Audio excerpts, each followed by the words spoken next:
Olá, seja muito bem-vindo ao HNT TV, o podcast do site Hipernotícias aqui de Cuiabá, Mato Grosso, o centro geodésico da América do Sul e o ponto equidistante entre o Atlântico e o Pacífico.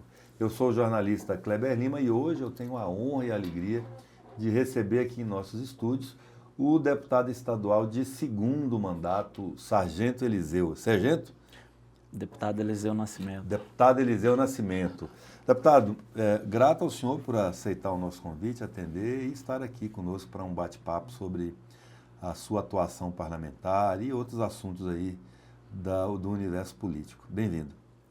Obrigado, Kleber. Muito obrigado aí a oportunidade de estarmos aqui hoje, né? Aqui no HNT Hipernotícia, para que possamos aí prestar conta aí de mais um ano de trabalho, né? E o que a gente conseguiu aí produzir durante esse período aí de mandato.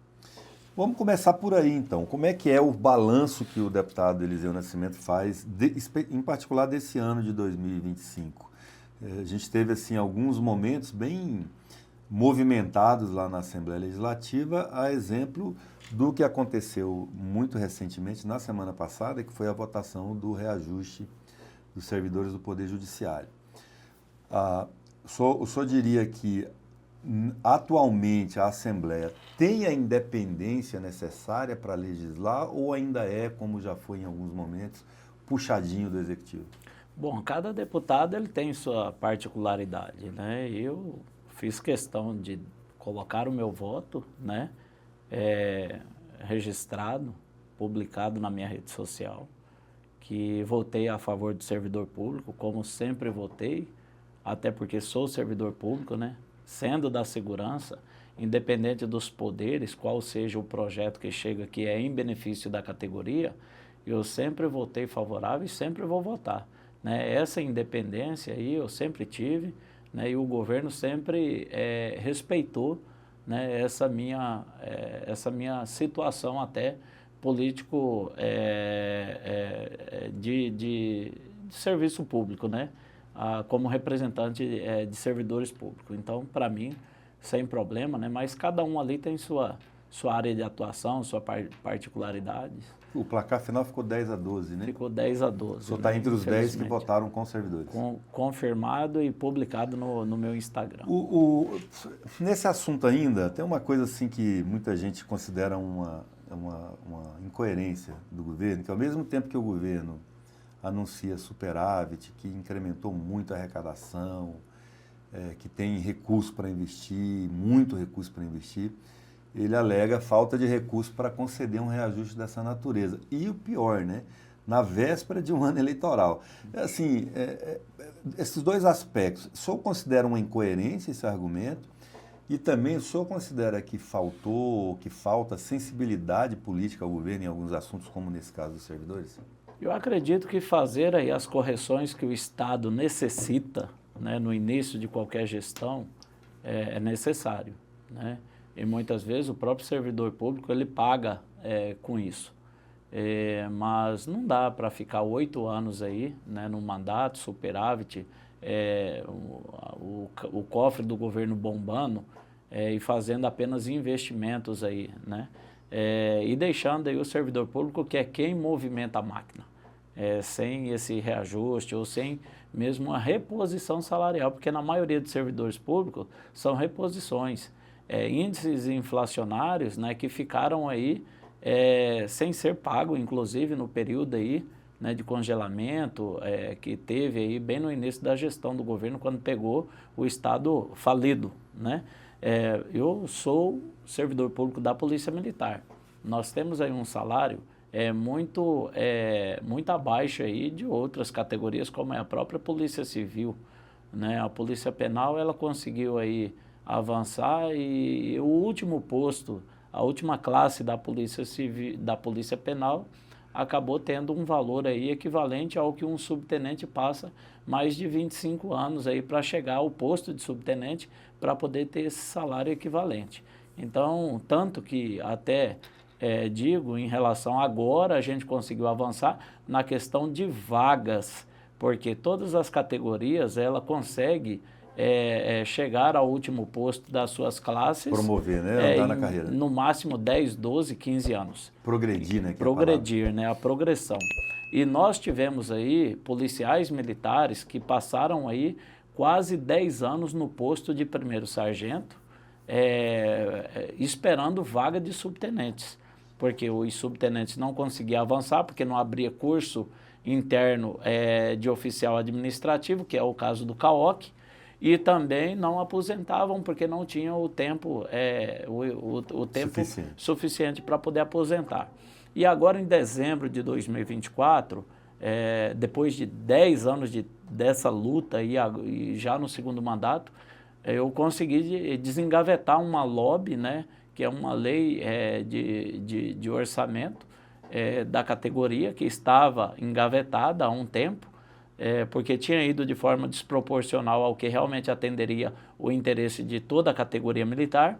E essa LOB nós aprovamos ela deu condições de promovermos em abril de 2025 cerca de 1.200 policiais militares. Foi aí uma das maiores promoções da história da Polícia Militar. E agora nós conseguimos aí abrir o CAOC, foi 40 vagas, e depois aberto mais 46, foi para 86 vagas de alunos oficiais que estão na academia, inclusive, esses administrativos. Assim sendo, aumentou aí mais 80 vagas, né, de primeiro sargento para subtenente.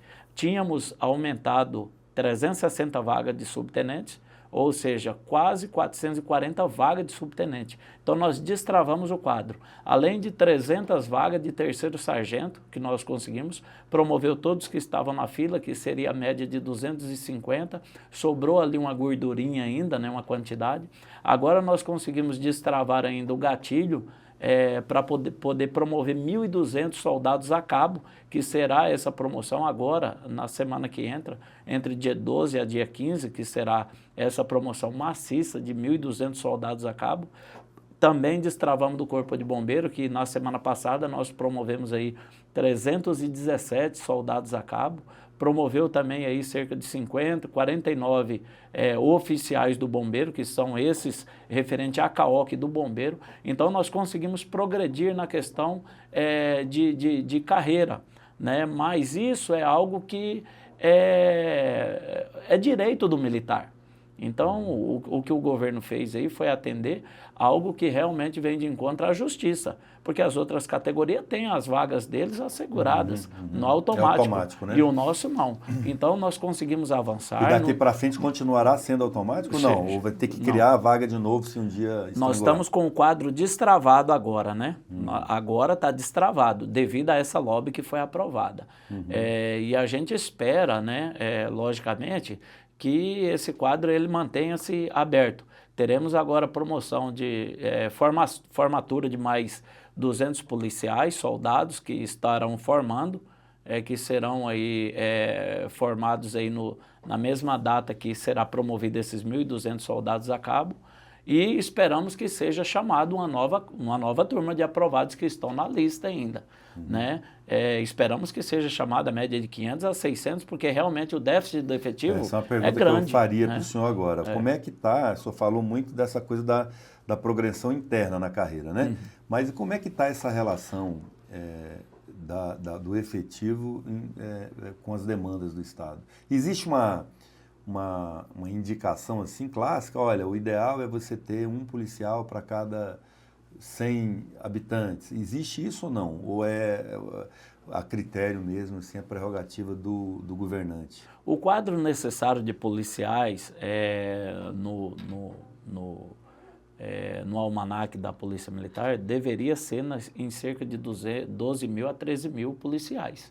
Nós temos a média de 10. Nós temos a média de 6 a 7. Só? De 6,5 a 7,5, entendeu? E isso aí já está há anos, desde quando praticamente eu entrei em 1998.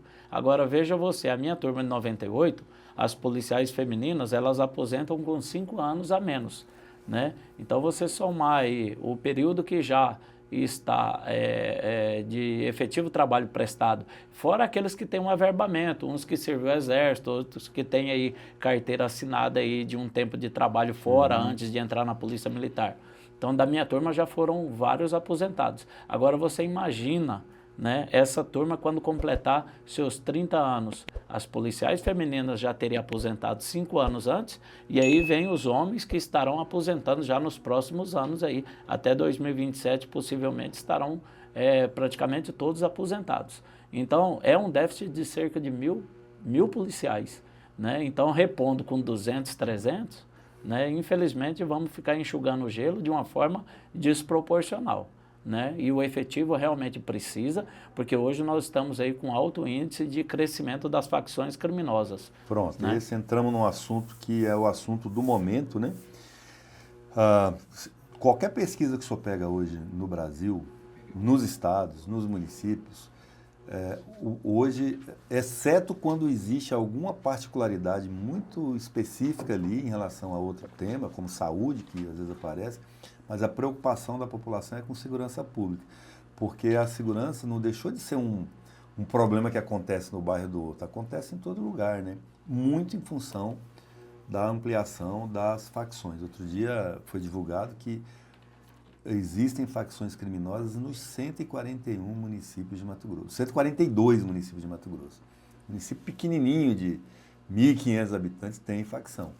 Como é que o senhor, como policial e deputado estadual, enxerga uma solução para esse drama, para esse problema das facções, e se o senhor enxerga que é algo diferente do que aconteceu no Rio de Janeiro, que é de chegar e eliminar as pessoas? De quando eu assumi mandato eletivo como deputado estadual, eu já venho desenvolvendo um trabalho de investimento. Até então, lá em 2019, quando assumi, a Polícia Militar realmente ela passava por momentos difíceis de estrutura logística, né? Então, de lá para cá, eu fiz investimentos aí através de emendas parlamentares, iniciando compra de pistolas, né, que foi destinada na região de Cáceres, região de Sinop, região de Água Boa, região de Vila Rica. Inclusive aquela operação que teve a Canguçu, a arma que o policial estava usando é fruto da emenda parlamentar que eu destinei. Né, uma arma de melhor calibre, que é a pistola 9mm Glock, né, e naquela ocasião lá foi utilizada ela. Compra de EPIs, compra de fuzis. Agora, recentemente, foi entregue aí cerca de 140 fuzis Blackout 300, né? Os novos fuzis leves, né, de pequeno porte, que dá para o policial dobrar ele, fica muito curto. Então, é arma de excelente qualidade, excelente calibre, né? Então, a minha parte como investimento foi feito e isso despertou o governo do estado a fazer o investimento também. Porque quando propus lá a compra de pistolas, né, maciça, para que a Polícia Militar tivesse cautela permanente, como tem a própria Polícia Civil, né, eu fui ignorado. E aí eu fiz a minha contrapartida, comecei a fazer aquisições através de emenda parlamentar, e o governo, acredito que, né, por ter sentido ali, né, uma pressão de forma natural, ou para não ficar para trás também, acabou fazendo uma compra geral. Mas isso também com participação da Assembleia Legislativa e dos poderes. Porque eu transitei por todos os gabinetes dos deputados pedindo recurso, né, para que cada um pudesse colocar uma quantia de 100 e poucos mil para a gente poder comprar uma grande quantidade de pistolas. E acabou que o governo do estado fez essa aquisição, fez a entrega para os policiais. Cada policial militar hoje, ele tem uma pistola Glock cautelada em seu nome. Cautelada que ele pode ficar com ela o tempo todo. O tempo, até a aposentadoria dele, né? Então, isso foi o início, né, o pontapé. Então, hoje, no estado de Mato Grosso, nós temos uma polícia bem equipada? Temos. E o governo também, ele fez a parte dele também, investindo em várias outras questões, né, de estrutura. Não estou falando que só o deputado Eliseu. Lógico que o governo do estado, mas precisou ter um deputado militar lá que realmente sentiu na pele quando estava na ativa lá, trabalhando na Rotam, fazendo patrulhamento, para poder levar, né, aquelas demandas. E isso foi adquirido desde os primeiros armamentos que eu destinei com emenda lá para a Rotam, comprando fuzis, pistolas e outros tipos de armamentos e munições. Mas estamos equipados? Estamos. Agora precisa de quê? Valorização profissional através de realmente salário, né? Fazer com que o policial militar receba da forma com que ele realmente precisa, que seria tratar as forças de segurança pública de forma igualitária, né, em questão de salário. Isso realmente precisa, é necessário valorizar o policial e não direcioná-lo apenas a cumprir escalas extras, né, escravizando o policial sem ele ter tempo para a tua família, né? Isso é um ponto. O outro ponto que realmente a gente também precisa é o efetivo, como foi dito, né? Nós precisamos realmente elevar o efetivo para cerca de 10 mil, pelo menos que seja, profissionais, né, sendo praças e oficiais. Isso vai fazer com que a gente tenha aí realmente uma quantidade de logística e também matéria humana para que possamos ir para um embate mais necessário com as facções. Então eu vejo que isso é salutar, é necessário, além de fazer aí também o tratamento psicológico, né, dentro da própria categoria, né? Esse trabalho aí é de forma preventiva, né? Nós precisamos tratar, os policiais militares estão doentes, né, devido a esse excesso de trabalho que eles têm, né? E isso faz com que juntamos forças e realmente fazemos aquilo que é necessário contra as facções e ir para o combate. Então, mas assim, pelo que o senhor está falando, o senhor está entendendo que tudo esse combate passa pelo fortalecimento da polícia militar, né? O senhor falou também das forças de segurança como um todo. Mas assim, a impressão que eu fiquei é que o senhor está muito focado na repressão, né? Tudo isso para poder reprimir, fazer o enfrentamento mais ostensivo. O senhor acredita que só com repressão e só com polícia a gente resolve esse problema das facções do Brasil, da maneira que ela se capilarizou na sociedade? Ela está em todo lugar, todo lugar.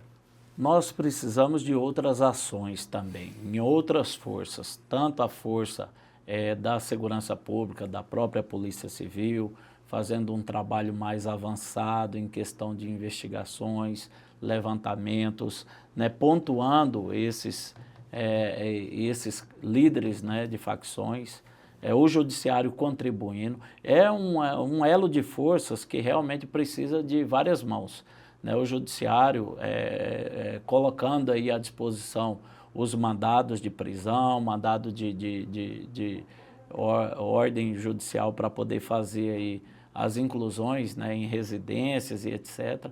Tudo isso aí é necessário. Ministério Público, nós precisamos de todos nesse momento. A partir do momento que sentar todas as forças, né, todos os poderes e realmente tomar uma decisão coletiva de ir para o combate e cada um fazer a sua parte, e também a questão do governo de investimento, eu acredito que tudo isso aí vai mudar a realidade que nós temos hoje.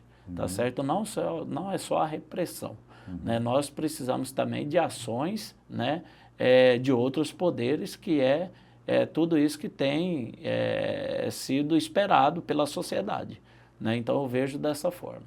Certo. O senhor se considera um deputado da Polícia Militar, um deputado da Segurança Pública? Como é que o senhor se define? Eu sou um policial militar, sou um servidor público, sou um representante da categoria Polícia Militar e demais forças de segurança pública, sendo o único hoje na Assembleia Legislativa, né, deputado, servidor público da Segurança Pública, presidente desta comissão. Avanços que nós tivemos, passou pela minha mão, passou pela minha comissão, né, ao qual presido já há um bom tempo. Que é a Comissão de Segurança Pública. De Segurança Pública. Então eu vejo assim que realmente eu sou um representante e esse ano aqui nós conseguimos aí quebrar alguns paradigmas e ter alguns avanços que a nossa categoria necessitava. Não é tudo aquilo que nós almejamos, mas já é uma parte dela. E nós esperamos que o governo seja sensível, né, agora ainda neste ano de 2025 para 2026, e possa encerrar o seu mandato à altura do que ele construiu para o Estado. a logística de infraestrutura, investimento na saúde, na própria segurança pública em questão de logística, né, mas também olhar um pouco para o servidor público, não só da Polícia Militar, mas todos os servidores públicos pudessem ter aí, né, uma reposição salarial agora, no término do mandato.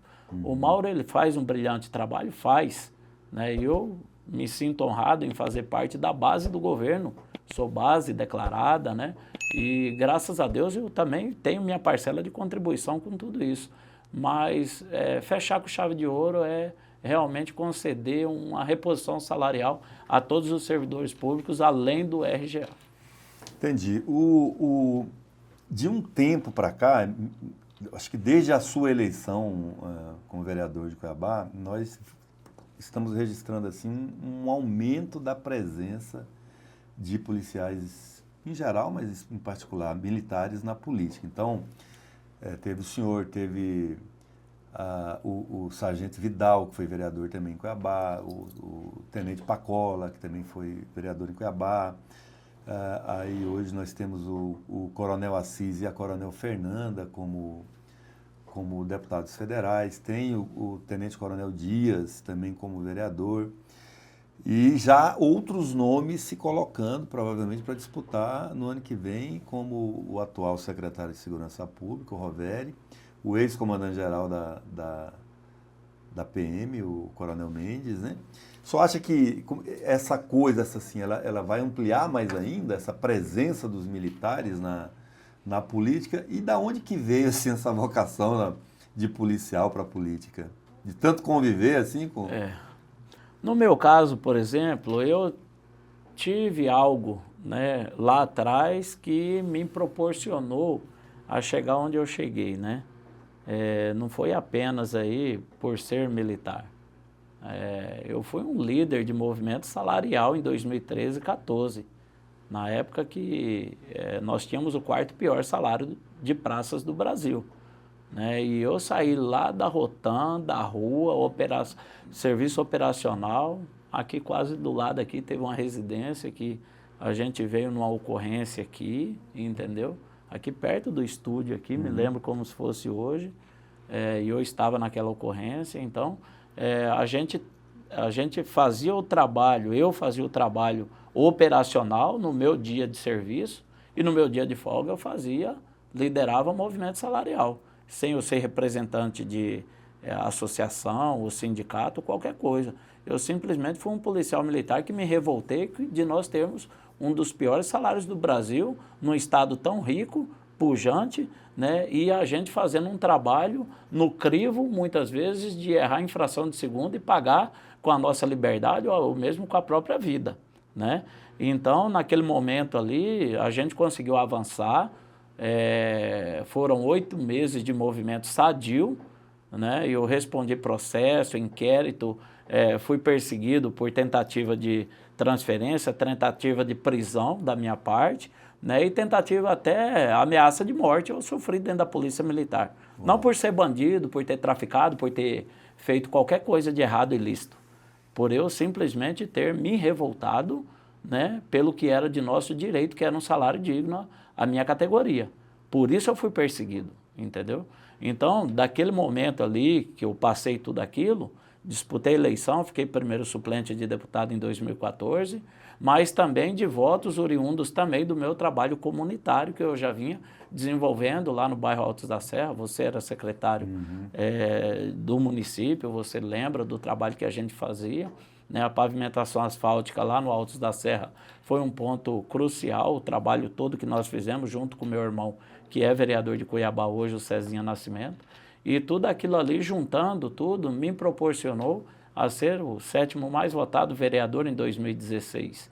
Né? Como já tinha ficado um gostinho de quero mais, dentro da própria categoria, referente ao movimento salarial e a ter esse representante militar na Assembleia Legislativa em 2014, 2018 eu fui eleito, né, com 21.347 votos, deputado estadual. Né? Não consegui encaixar um avanço na categoria devido a essa falência do Estado entre 2019 a 2022, né? E criou-se uma frustração, dentro da própria categoria, né, e acabei não sendo correspondido eleitoralmente como fui em 2018. E é natural, né, porque não consegui realmente fazer uma entrega daquilo que a nossa categoria almejava. Né? Mas dali para cá a gente conseguiu avançar, né, e hoje a gente conseguiu restabelecer bem essa representatividade, conseguindo aprovar algumas questões de grande valia para a nossa instituição. Então é dessa forma que é o trabalho. Eu estou conversando aqui com o deputado Eliseu Nascimento, deputado de segundo mandato na Assembleia Legislativa, presidente da Comissão de Segurança Pública. Falamos aqui um tanto bom já sobre segurança pública, sobre a estrutura corporativa da Polícia Militar, um pouco da trajetória dele. E quero fazer um pedido a você que chegou aqui no canal através das redes do deputado Eliseu, que você possa ficar conosco, que você possa curtir esse vídeo, se inscrever no canal, ativar o sininho para você receber as notificações dos novos conteúdos que a gente produz e publica diariamente. São conteúdos de muita qualidade, eu tenho certeza que você vai gostar, com conteúdos para ler, para ver, para curtir e para compartilhar. E agora eu quero falar com o senhor, deputado, um pouquinho sobre política. Eu vi um vídeo do senhor e do vereador que é policial federal, o Ranalli, esses dias, que me chamou muita atenção. Vocês chamando o Eduardo, eu confundo, o Carlos Eduardo, que é vereador no Rio, né? E que está envolvido numa polêmica lá em Santa Catarina, porque ele quer se transferir para lá, para ser candidato a senador no ano que vem, e os próprios bolsonaristas do estado estão, para usar uma palavra que o senhor usou agora há pouco, se rebelando, né, contra essa iniciativa. E vocês gravaram um vídeo dizendo a ele, convidando ele que, se tiver difícil lá, pode vir para Mato Grosso, que seria bem recebido como candidato. Isso é fato mesmo? O senhor acha correto uma pessoa que não tem nenhuma relação com o estado, eu acho que, se brincar, nunca veio aqui nem para pescar, se transferir para cá para ser candidato a senador? Nós só temos 3 no estado e um vai ser um estrangeiro. As pautas nacionais hoje, ela requer uma série de participação, né? Participação principalmente nas mudanças necessárias hoje que nós temos, né, com um STF da forma com que se comporta, né, puxando para um lado político, isso é notório, né, não existe ali uma igualdade de julgamento, isso aí é o que todos demonstram em seus sentimentos, povo brasileiro. Mas o convite realmente aconteceu, até porque nós temos uma candidatura pelo PL que chama-se José Medeiros. O Mauro Mendes, naquele momento, havia criado aquela situação contra o próprio Eduardo Bolsonaro, né, e ficou um clima estremecido. E como estava nessa posição lá em Santa Catarina, nós fizemos o vídeo, sim, fazendo o convite, por que não? Né? Mas sabemos que lá hoje, em Santa Catarina, já está estabilizado. Hoje está claro que o Carlos Bolsonaro será candidato pelo PL lá em Santa Catarina e a Carol Detone será candidata possivelmente pelo Partido Novo, o 30, né, que são 2 partidos que fazem parte de união, inclusive no bloco, no Senado, através do senador Wellington, que é o presidente do bloco Vanguarda, sendo o PL Novo que compõe esse bloco Vanguarda. Então, o PL, o Novo, ele já caminha junto a nível nacional. Inclusive, a Michele Bolsonaro esteve lá no Ceará, né, fazendo lá um posicionamento a favor, né, do senador Girão, que é do Novo, né, contrariando, né, algumas decisões de bastidores, que estaria ali o PL, né, fazendo ali uma articulação para poder ali fazer o apoio através do André Fernandes, do PL, ao Ciro Gomes, né? Então, a Michele não concordou, né, com aquela situação e ela fez o posicionamento dela, um senador de direita, né, como são todos os representantes do Novo a nível nacional.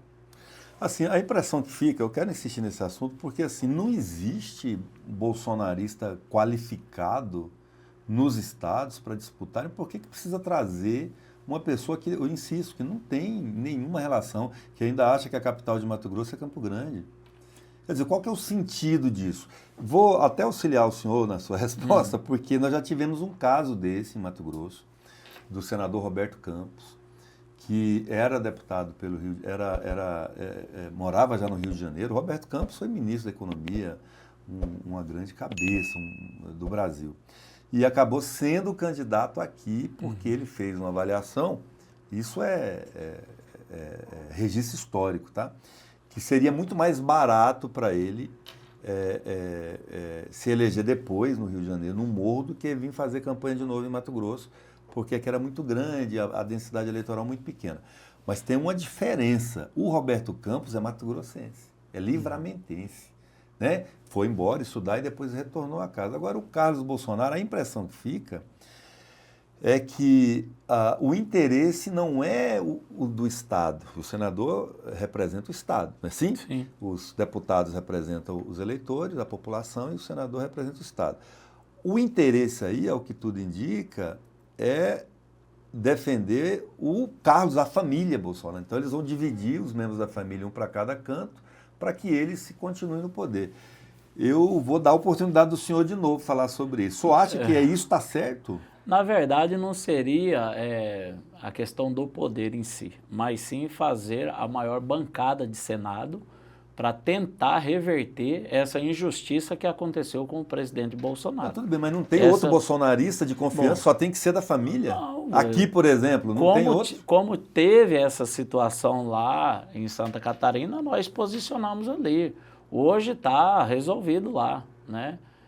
Será o Carlos Bolsonaro candidato a Senado lá e a Detone. Já tem o né? gurizinho, No Mato né? Grosso nós temos aqui o Medeiros, que é o candidato do PL, né? E ainda está aberto aí, né? Na outra composição ainda da chapa do PL. Né? E ainda tem o gurizinho lá, o caçulinha deles, que é vereador. Renan. Só comete gafe o tempo todo. Renan Bolsonaro é possível, é pré-candidato a deputado federal e deve ser o mais votado lá de Santa Catarina. Eu vou fazer um pedido para o senhor agora aqui no áudio. Assim, desiste dessa ideia de trazer esses Bolsonaro para cá. Nós já temos bolsonarista suficiente aqui. Não, se for necessário trazermos, a gente traz sim os Bolsonaros para cá. Né?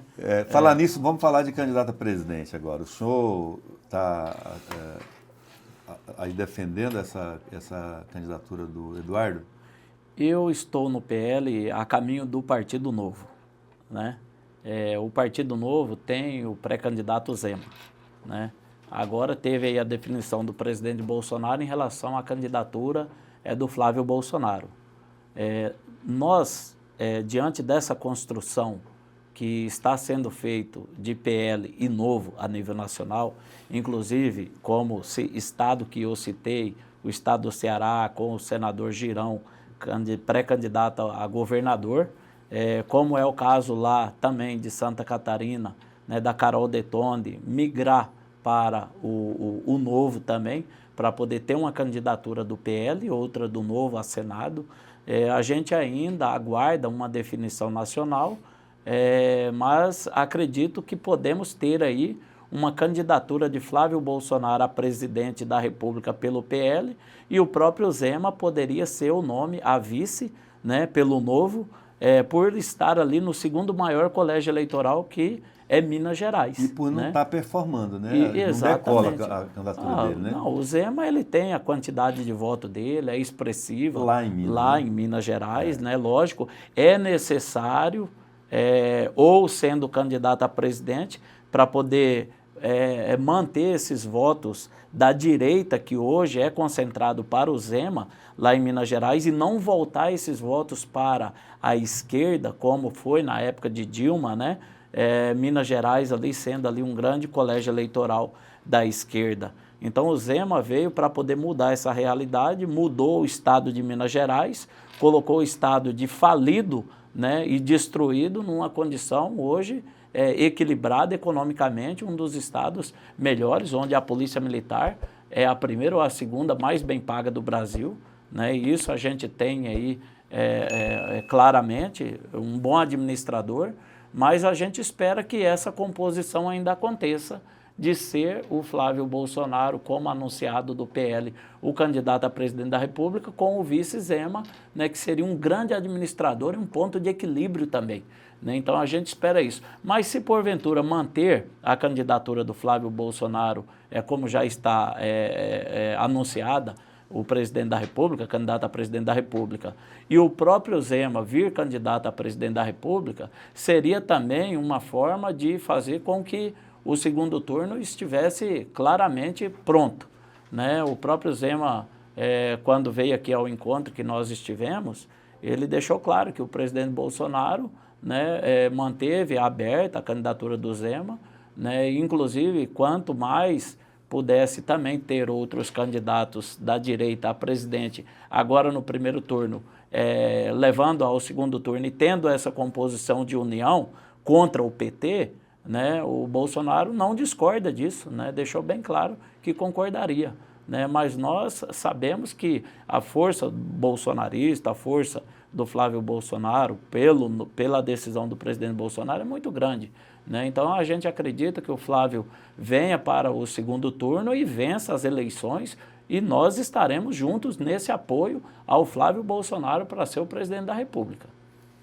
Falar um pouco aqui só falou do deputado Medeiros, né? Para candidato a senador. É outro nome, todas as pesquisas que foram publicadas recentemente, todas, o Medeiros é lanterninha, também não decolou. E ele dizia, ele esteve aqui no podcast, sentado onde o senhor está, e falou o seguinte, que a candidatura dele dependia exclusivamente do apoio do ex-presidente Jair Bolsonaro. O ex-presidente hoje encontra-se preso, cumprindo pena. A impressão que nós temos, também pelas pesquisas nacionais, é que o poder de influência dele já reduziu de maneira bem importante. Só acredita que o Bolsonaro ainda é decisivo para a eleição do ano que vem no Brasil, nessa condição nova que ele se encontra? Por exemplo, vou pegar um dado aqui para o senhor. Semana passada foi marcado um movimento de caminhoneiros aí que miou, né? Não teve ninguém. Qual que é, na sua avaliação, essa capacidade do movimento de direita no Brasil a continuar se aglutinando em torno do Bolsonaro? Será que não está no momento, assim, já não está se avizinhando uma substituição de liderança? Sai o clã Bolsonaro e assume outras lideranças? O povo brasileiro ele não concorda com perseguição e injustiça. A população brasileira não concorda. E acredito que isso será provado nas eleições. Que seja o candidato Flávio Bolsonaro, o candidato do Bolsonaro, que fosse a Michele, que fosse Tarcísio, que fosse Zema, que fosse Eduardo Bolsonaro, a população brasileira ela vai dar a resposta no momento oportuno. Hoje ainda se desenha muito confuso a situação que está. As pesquisas até então não tinham esse nome hoje declarado pelo presidente Bolsonaro, que está lá, né, neutralizado dentro de uma prisão, por não ter roubado, por não ter feito nenhum tipo de atrocidade que a esquerda, que o PT fez ao longo do tempo. Não, ele liderou, né, uma tentativa de golpe de Estado, né? Acusaram ele de ter liderado. Não, mas né? Se foi julgado, isso é policial. Se existe um julgamento, não há que se discutir. Julgado no achismo. Julgado no achismo, porque provado até agora não tem nada concreto que ele realmente cometeu algum crime. Então nós estamos tendo hoje uma prisão política, pelo Supremo Tribunal Federal, pelo Judiciário. Perseguitória, covarde pelo STF em cima do presidente Bolsonaro.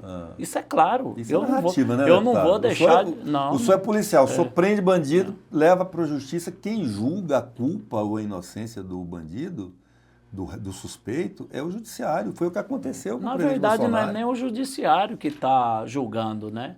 É um ser apenas o senhor ministro Alexandre de Moraes. Ele foi, né? A decisão foi de colegiado. O ministro Alexandre de Moraes, ele é vítima, ele é acusador, ele é julgador, ele é tudo. né, em cima do presidente Viu, Bolsonaro. deputado? Mas assim, ó, e hoje nós não temos podemos negociar a verdade. Nós assim, temos um banqueiro, né, que tinha envolvimento lá, inclusive citada a esposa do ministro Alexandre de Moraes, que já está solto. Né? Então, para você ver a inversão de valores que nós temos no Brasil vamos hoje. tratar deste assunto do Bolsonaro, porque houve um julgamento demorado, garantido o amplo direito à defesa por todos os réus. Você já imaginou se fosse qualquer um clã Bolsonaro no lugar ali do banqueiro, né? Lá que teve lá essa situação? O senhor não, situação. assim, vem cá, o senhor não reconhece que houve uma tentativa de golpe de Estado? Não, o 8 de janeiro, não, para o senhor foi o quê? Não reconheço. Foi um dia de festa em Brasília? Lá houve... Festa da democracia? Houve depredação, como a própria esquerda já fez e fez até pior em outras ocasiões. A própria anistia já aconteceu para a esquerda, já aconteceu para os membros do PT, né? A assaltante de banco Dilma já foi beneficiado, o próprio Lula, e assim vai indo. Todos esses aí foram beneficiados, né, por coisas piores, né? E aí hoje, da forma com que está ali, mães de famílias, idosas presas, se acabando dentro de uma prisão por depredação. Quantos daqueles lá da época da esquerda, do PT, que depredou, né, que invadiu lá os poderes, estão presos até hoje? Quantos deles foram condenados? Ninguém. E por aí, né?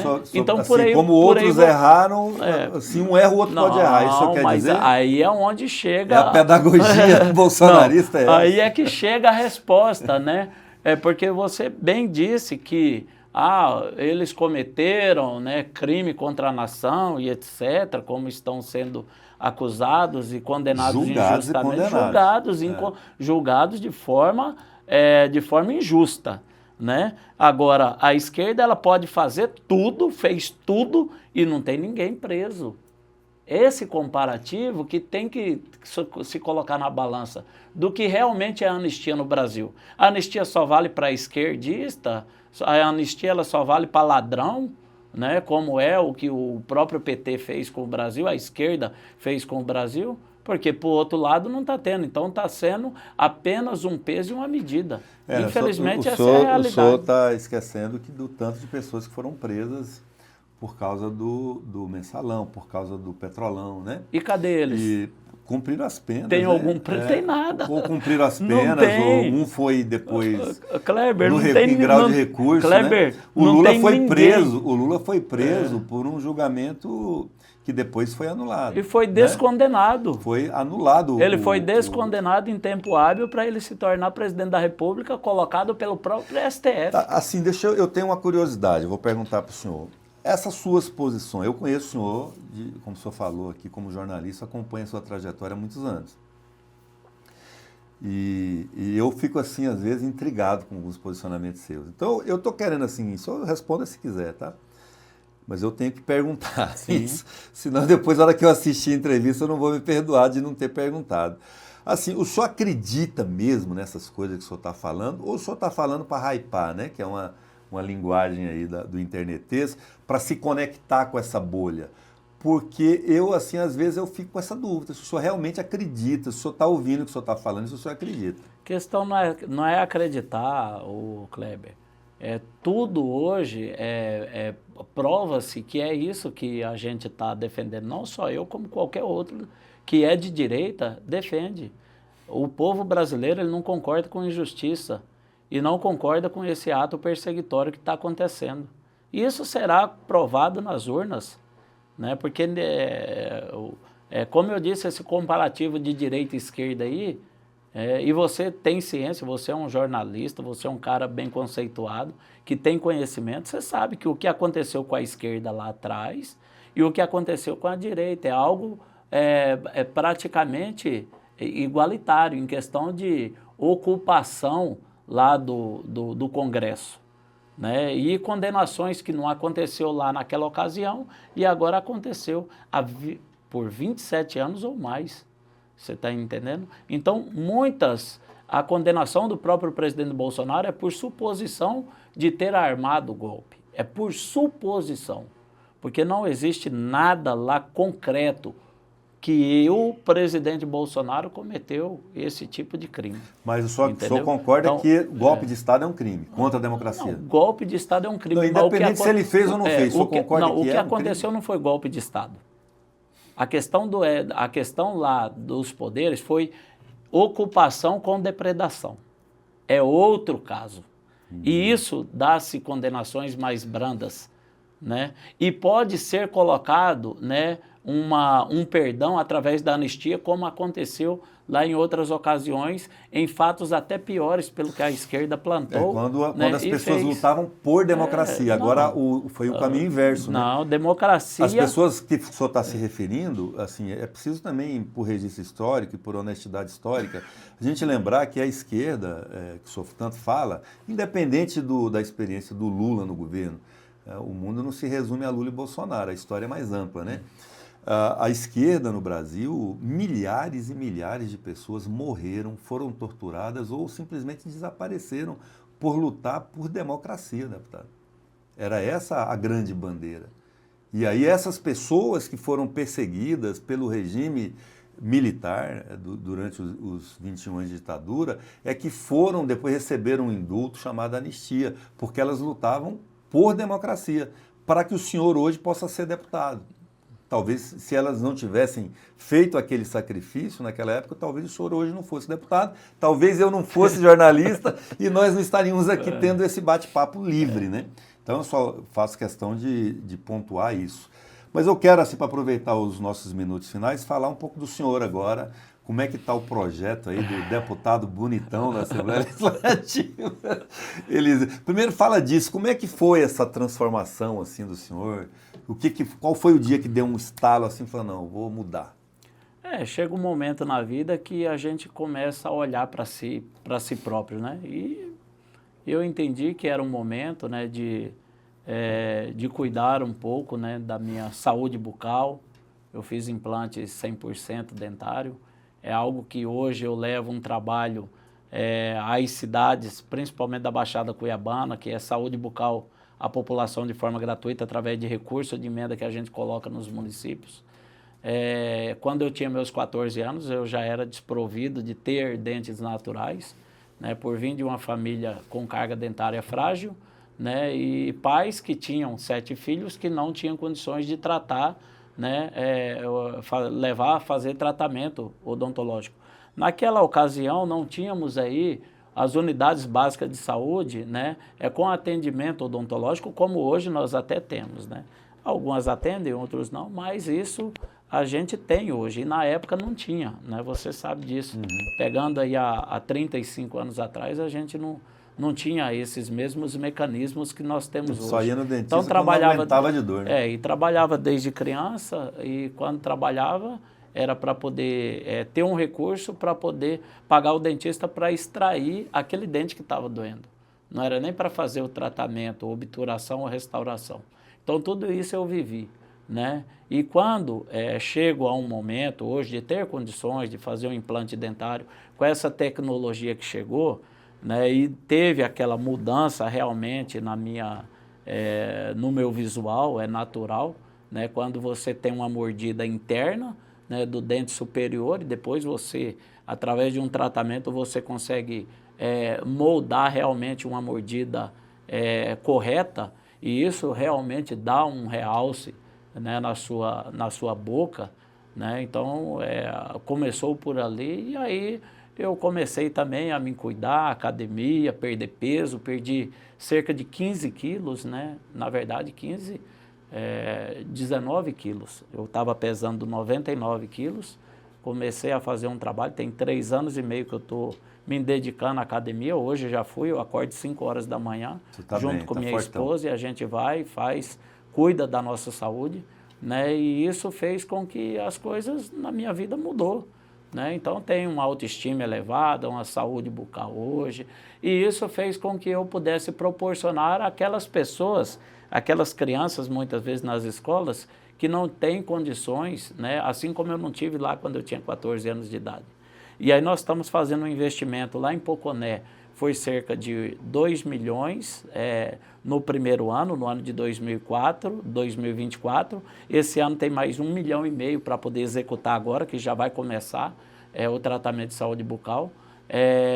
Chapada dos Guimarães estamos finalizando, inclusive hoje estou aqui fazendo a entrevista, nossa equipe está lá acompanhando lá a equipe de saúde bucal que está fazendo entrega de próteses dentárias, né, para as pessoas. Ainda fazemos um atendimento, né, de restauração do dentinho das crianças nas escolas, vai uma equipe médica, uma equipe de dentista também nas escolas, faz essa restauração e faz ali a aplicação de flúor, entrega de kit de saúde bucal, como pasta de dente,